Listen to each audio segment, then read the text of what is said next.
کسی زمانے میں محمد علی جناح اور ہندوستان کی تقسیم کے کٹر مخالف گردانے جانے والے کانگریس کے شو بوائے مولانا ابوالکلام آزاد نے قیام پاکستان کے بعد بانی پاکستان کی سیاسی بصیرت کو کھلے دل سے تسلیم کرتے ہوئے سن 1951 میں خصوصی طور پر بابا قوم محمد علی جناح رحمۃ اللہ تعالی علیہ کے مزار پر حاضری دی اور فاتح خوانی کی۔ خیال رہے کہ ابوالکلام آزاد اور محمد علی جناح دونوں 20ویں صدی میں ہندوستانی سیاست کے دو اہم رہنما تھے۔ مولانا ابوالکلام آزاد پاکستان کے قیام کے شدید ترین مخالف تھے، جبکہ دوسری جانب محمد علی جناح تھے جن کی سیاست پاکستان کے قیام کی کوششوں کے گرد گھومتی تھی۔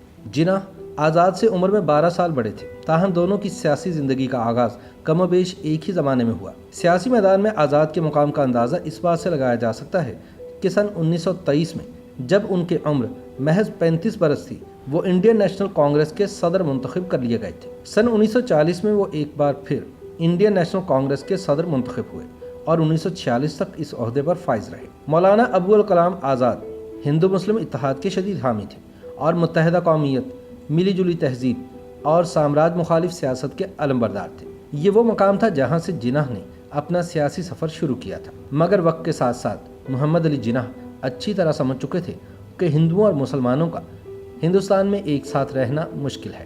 کانگریس کی سیاسی عاقبت اندیشی کے بعد دیکھتے ہی دیکھتے مسلمان آل انڈیا مسلم لیگ کے پرچم تلے جمع ہو گئے۔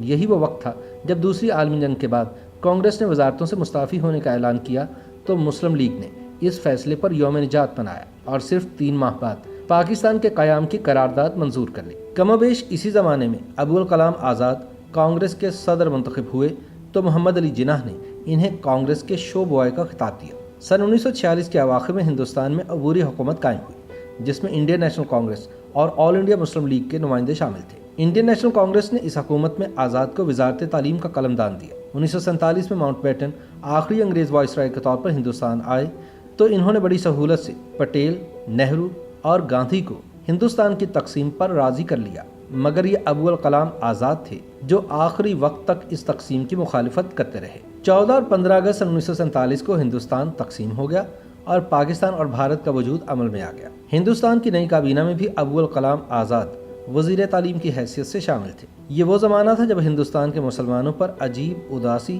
اور مایوسی کی کیفیت طاری ہو رہی تھی اور ان کی سمجھ میں یہ نہیں آ رہا تھا کہ اب تقسیم کے بعد ہندوستان کے مسلمانوں کا مستقبل کیا ہوگا اور انہیں اس پریشانی اور الجھن سے نجات کیسے ملے گی۔ ایسے مایوس کن حالات میں مولانا آزاد آگے بڑھے تاکہ مایوسی کی فضا میں امید کی کرن سے روشنی پیدا کرے اور لڑکھڑاتے قدم تھم جائے، ہجرت کا خیال دل سے نکل جائے۔ انہوں نے اپنی پر اثر تقاریر سے ہندوستان میں رہنے والے مسلمانوں کو وہیں رہ کر زندگی گزارنے کا حوصلہ دیا۔ مولانا آزاد کی آواز میں بجلی کی سی کڑک اور آہنگ تھا، جبکہ محمد علی جناح کی آواز باوقار اور دھیمی تھی۔ دونوں کے شخصی کردار بے داغ اور عامیانہ کمزوری سے بری، دونوں اپنے اپنے انداز میں بے لوث محب وطن تھے اور جذبہ آزادی سے منور۔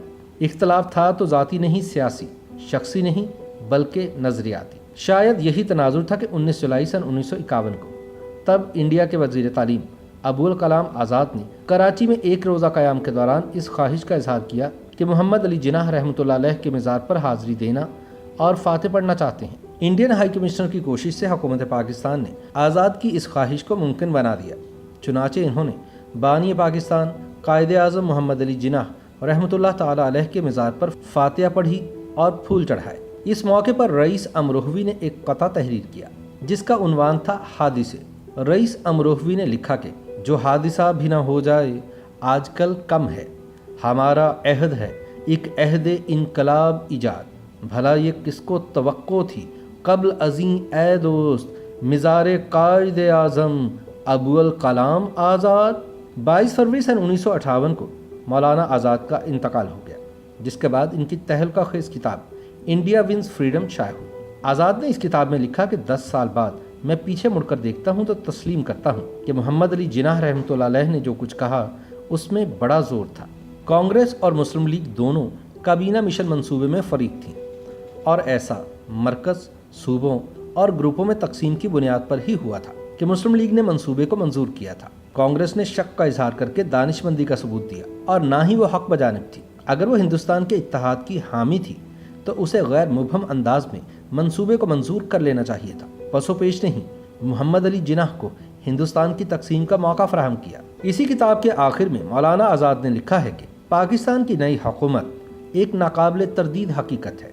ہندوستان اور پاکستان دونوں کے مفاد کا تقاضا ہے کہ وہ باہم دوستانہ تعلقات پیدا کریں اور تعاون پر عمل پیرا ہوں۔ اس کے سوا کوئی دوسری راہ عمل اختیار کی جائے گی تو تکالیف، مشکلات اور بد نصیبی میں اضافہ ہوگا۔ YouTube پر گوگلی نیوز دیکھنے کے لیے youtube.com کی سرچ بار میں googly news T V type کریں۔ گوگلی نیوز کے پیج پر سرخ رنگ کے سبسکرپشن والے بٹن پر کلک کرنا نہ بھولیے۔ YouTube پیج پر اپلوڈ ہونے والی ویڈیوز سے باخبر رہنے کے لیے بیل آئیکن پر کلک کیجیے۔ آپ کو ہر نئی ویڈیو کے بارے میں نوٹیفیکیشن موصول ہو جائے گا۔